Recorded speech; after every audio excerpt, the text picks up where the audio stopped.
Doctor Neelam Gorhe यांनी उद्धव ठाकरेंच्या शिवसेनेवर केलेल्या आरोपामुळे राज्यभरात आरोप प्रत्यारोपांची राळ उडाली आहे। या संदर्भात राष्ट्रवादीचे आमदार अमोल मिटकरी यांना काय वाटतं? आपल्यासोबत आमदार अमोल मिटकरी आहे। इतर पक्षाचं मी सांगू शकत नाही।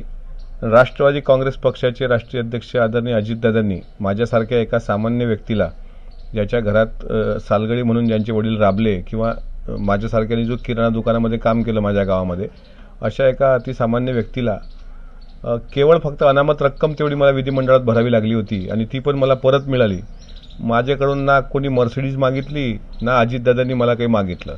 तर माझ्यासारख्या अनेकांना दादांनी विधान परिषद दिली। हे माझ्या पक्षाचं वेगळेपण आहे आणि राष्ट्रवादी काँग्रेस पक्षामध्ये मी काम करतो आदरणीय दादांच्या नेतृत्वात, याचा मला सार्थ अभिमान आहे। विधान परिषदचे आमदार म्हटलं की 40-50 कोटींचं आता एक चर्चा जी होते, तुम्ही सांगताय की तुम्हाला कोणताही पक्ष म्हणजे पैसा तुम्हाला खर्च न करता आमदारकी मिळाली, नेमकं किती पैसे तेव्हा तुम्हाला म्हणजे इथून मुंबईपर्यंत जाण्यासाठी किती पैसे लागले? मी कोरोनाचा काळ होता आणि जेवढं इर्टिका गाडी जी मला पक्षाकडून अजितदादांकडूनच प्रवासासाठी काही काळ देण्यात आली होती, ते इर्टिका गाडीला साधारण 7 ते 8 हजार रुपयाचं डिझेल इथून मुंबईपर्यंत जायला लागतं। आता समृद्धी महामार्ग झाला त्याच्यामुळे त्याची किंमत मी ती सांगितली आणि 2-3 लोक आम्ही त्या ठिकाणी गेलो होतो।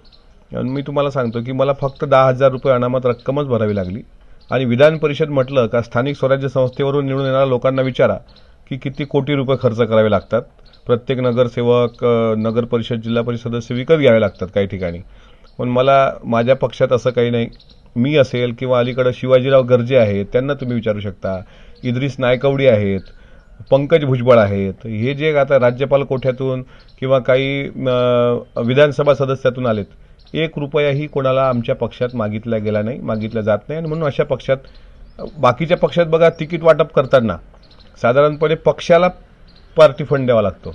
आमच्या पक्षामध्ये क्वालिटी काय, इथंच काय बारामतीच्या नगरसेवकाला जर तिकीट पाहिजे असेल राष्ट्रवादी काँग्रेस पक्षाचं, तर तिथं त्याला पहिला प्रश्न असतो की तू झाडं किती लावली आणि किती जगवली, आणि त्यानंतर त्या क्वालिटीवर मग तिकीट दिलं जातं। ही आमच्या पक्षाची परंपरा आहे। इतर पक्षाचा नाही सांगू शकत, पण मला त्यावेळेस म्हणजे 2020ला साधारणपणे 8 ते 10 हजार रुपये डिझेलचा खर्च आणि 10 हजार रुपये अनामत रक्कम, 22,000 रुपये खर्च आला। नीलम गोऱ्हे लक्षवेधीसाठी पैसे घेतात असा आरोप संजय राऊतांनी केला आहे। काय तुमचं काय, तुम्ही सभागृहात आहात? मला वाटते त्या आरोपात काही तथ्य नाही, कारण मी स्वतः नीलमताईंना ज्या काही महत्त्वाच्या लक्षवेधी असतात तर विधान परिषदचे सर्व सदस्य अगोदर भेटायचे त्या उपसभापती असताना, आणि त्या विचारायचे की प्राधान्यक्रम कोणता, तुम्ही नोडल जिल्हा किंवा तुमच्या जिल्ह्यातल्या कामांना प्राधान्य द्या। मग 4 लक्षवेधींपैकी 1 लक्षवेधी निवडा आणि त्या प्राधान्यक्रमानंच नीलमताई तिथे लक्षवेधी लावायच्या। त्याच्यामध्ये आम्हाला तरी अजिबात काही ताईंनी मागितलं नाही, उलट ताईच आम्हाला चहा पाणी, चितळेची बर्फी, हे ताईंचं वेगळेपण मला माहीत आहे।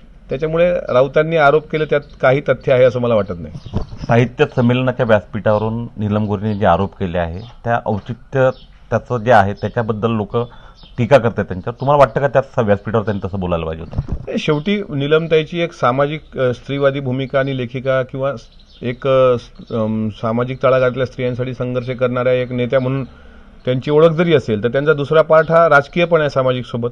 तर अर्थातच मुलाखतीमध्ये राजकीय आणि सामाजिक दोन्ही पार्ट येणार आहेत। आता टीका करणारे टीका करत असतात, नीलमताई ह्या वैचारिक प्रगल्भ आहेत, त्यामुळे त्या अशा टीकांना भीक घालणार नाहीत असा मला विश्वास आहे। आपल्याला अभिमान आहे, आपण अशा पक्षातून आमदार झालो ज्या पक्षानं आपली कोणती राजकीय पार्श्वभूमी नसताना 1 रुपयाही न घेता आपल्याला आमदार केला आणि राज्याच्या राजकारणात आपल्याला एक मोठी संधी दिल्याचा कृतज्ञ भाव जो आहे तो आमदार अमोल मिटकरी यांनी व्यक्त केला आहे। उमेश अरुणे, एबीपी माझा, अकोला। एबीपी माझा, उघडा डोळे बघा नीट।